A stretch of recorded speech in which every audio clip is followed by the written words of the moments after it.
Hey fabulous people, and welcome to This is Private Practice on Tuesday the 22nd of August 2017.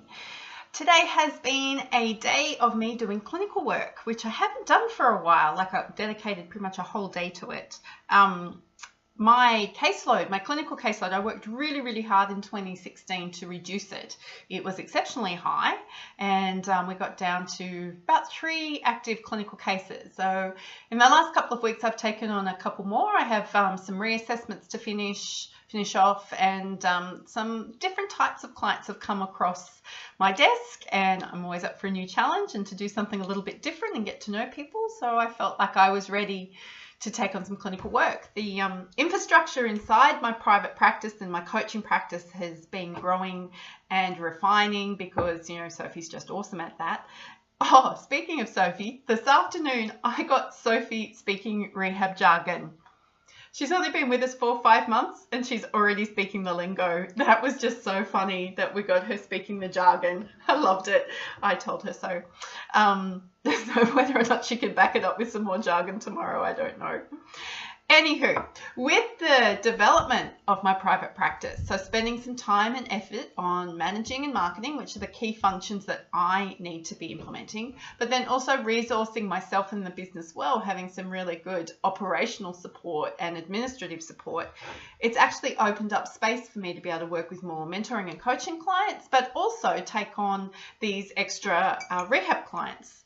So that was really interesting for me today. I got to go out into the community. I'm meeting with this lady at her home. She's a post-cancer fatigue client, and it's just been really interesting getting to know her. But something that I noticed, I don't know about you, but sometimes when you've been doing clinical work for a while, probably somewhere around the 2.5-year mark, things start to feel really easy. You've got the way you interact with your clients down. You've got the way you process information, the way you organize information if you're taking notes, the way you do your clinical notes afterwards or write reports. You've kind of got yourself into some processes. Some of them aren't always great. Some of them aren't always effective, but you've managed to create enough of the neural pathways in your brain for it to feel easier. So I am so used to working with a high volume of clients and, you know, often seeing new clients every month. So my information gathering and the way I talk to clients had become very refined, and it was just like my brain knew what to do, and my brain knew exactly where to go and how to access information and how to analyze information. Not so today. I came out of a 90-minute interview with a client incredibly fatigued, but cognitively fatigued. So for those of you who don't know, we have 3 different types of fatigue. We have physical fatigue, cognitive fatigue, and we have emotional fatigue. And I can talk about fatigue another day.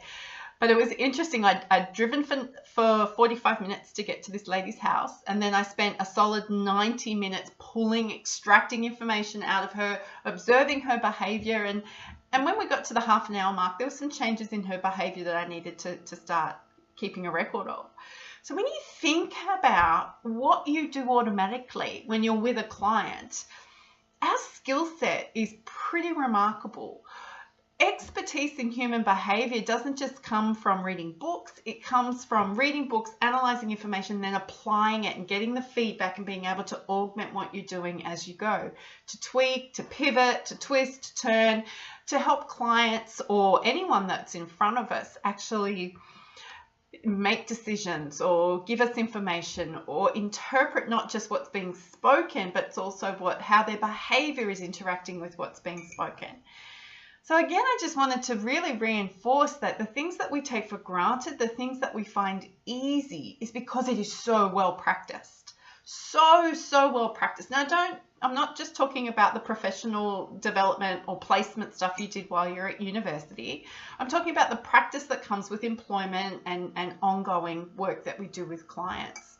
And if you're anything like me, you're a bit fascinated by people, and you love looking at how people interact with their environment. That's why a lot of people think I'm an occupational therapist, which I'm not. I'm a rehabilitation counsellor, but that's okay. We can play together and we can still get on and we can still do good work.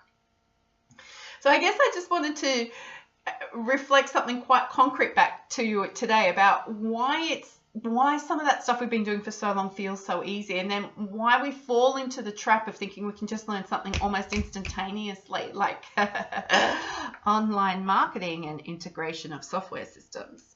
Or for me, I was just trying to interpret a fatigue severity scale that I gave this client today, and it's one I haven't used. I've only used it once before, and I had someone else do the interpretation for me.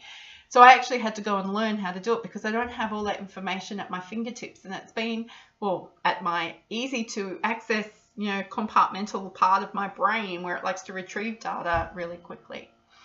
So again, permission to take time to learn how to do things. If you haven't done internet marketing before, if you haven't written a presentation before, if you haven't written a proposal for corporate before, or if you haven't done some type of assessment before, you're going to need some extra time to learn how to do stuff. And that's okay. That's kind of normal. This pressure that comes on us as health professions to kind of do things instantaneously, like meet a client, first 5 minutes diagnose, first 5 minutes work out an intervention plan, 10 minutes later we've written the report, 30 minutes later we're done and dusted. It's actually an unreasonable expectation that we have of ourselves. So permission to not have that expectation. So on my clinical expertise of the day, I got to speak to a long-standing client of mine, and he's a gentleman who gets to live in a power chair. And what was awesome about this guy today is I've been working with him for, I think, 3 or 4 years, and he's been in employment for, he probably got a job 6 months when I started working with him. And today we had a career discussion. So he's been in this job and he's upgraded his capacity for work, and he now works 4 days a week. And if you've ever worked with anyone with a spinal cord injury, 4 days a week is kind of the maximum. There's a lot of personal care that's time consuming. He also needs to be in the gym a lot because he represents the country, our country, Australia, in wheelchair rugby, which is pretty cool. But he has been offered a permanent part-time job, and this was so satisfying for him today because it's been his goal ever since he got this job. He's been a casual employee, and he really feels like he's got some sense of permanency that this organisation wants him. What was also interesting is that in the lead up to the new year of this year in 2017, yes, I get that it's August, so it's taken some time, he was actually canvassing for new opportunities. So finding a job when you use a power chair. Power chairs are big and bulky. Lots of jobs are inaccessible to you because you just can't get through the door. So he actually went and started talking to people where he thought he could make a difference. He was starting to think about the demands of travel on his life, and he wanted to be around his family more rather than spending up to 3 hours a day in Sydney traffic. He wanted to look for something with more challenges and where he could learn and make a more decent contribution. So he actually found a company closer to where he lives at home, and they contacted him last week and said, we're interested in progressing this further. We think we've got a need for someone with your skills and knowledge. And it was just so fulfilling for me today to have this conversation with this gentleman where it had nothing to do with his perception of disability. It had nothing to do with the fact that he lives in a wheelchair, and everything to do with the fact that he's a guy in his early 40s having an appropriate career discussion, which is, Joe, how do I make the decision? How do I make the decision about which job do I want to go to? And as a careers coach or as a coach at all, I'm helping people make those sorts of decisions all the time. So reflecting that back to him today, he was really chuffed, which is a good thing, with himself, and it really helped normalize his experience, and I was really proud to be a part of that. So that's really cool. See how excited I get when I start doing clinical work? I just find it amazing. So while I've been out and about today, I've been thinking through, because I know that my clinical work is increasing for the next month or so. I also know that for the next 2 months, I'm pretty solidly booked. So what are the 1% things I can do every day that helps drive my business forward? Like, we've all got the big chunky things that we know we need to do. We know we need to market, and we know we need to manage, and we know we need to get our finances sorted, and we know. But what does that mean on a day-to-day level? And what are the 1% things that we could be doing to make sure that we're always moving forward, always moving forward?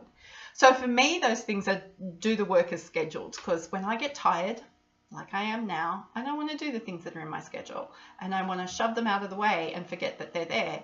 That's not the point of a schedule. So for me, a 1% thing is making sure I actually commit to those things in my schedule. And if they don't get done, they get rescheduled.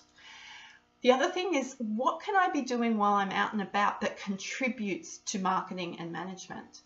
So for me, that's calling up my consultants and talking to them about where they're at so that I feel a finger on the pulse, and also using my 5 favorite people strategy and making sure that I'm connecting on the phone, telephone, not online or via email, but just chatting to my 5 favorite people at the moment and making sure they're satisfied with the work that we're doing, making sure that they're feeling good about what they're doing for work, so that I know that I am keeping the motors running around management and marketing.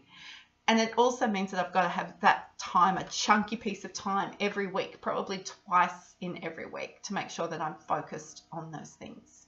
Because building a private practice doesn't just happen once. Once we've built it, we then need to refine, we need to maintain. There'll be things that we want to do, things that we want to shift, things that we want to change. I was reading an amazing blog post today on a really, really fast growth experience that one of my practice building clients has helped one of her clients to achieve, which is pretty cool. And just looking at how fast that has been and the growth and the learning that has come for that used to be solo practitioner. Now she's got at least 5 people working for her. So that's pretty cool. So my challenge for you today is give yourself permission to learn, right? When you need to learn something or revise something, you're going to need a little bit of extra time. Cognitive fatigue is a real thing. If your brain is tired, it needs a break. I've got a video about that somewhere. I probably should dig that out. That's a few years old now. I wonder what, probably good laugh material. And tell me what your 1% things are going to be. When you get busy, what are the things that you know you need to focus on to help you know, not just make sure, but know that you know that you know that you're helping drive your business forward. So this is private practice, and I haven't decided whether I'm going to go for a walk yet or if I just want to go and plop in front of the TV for a while. Look forward to talking to you again this week.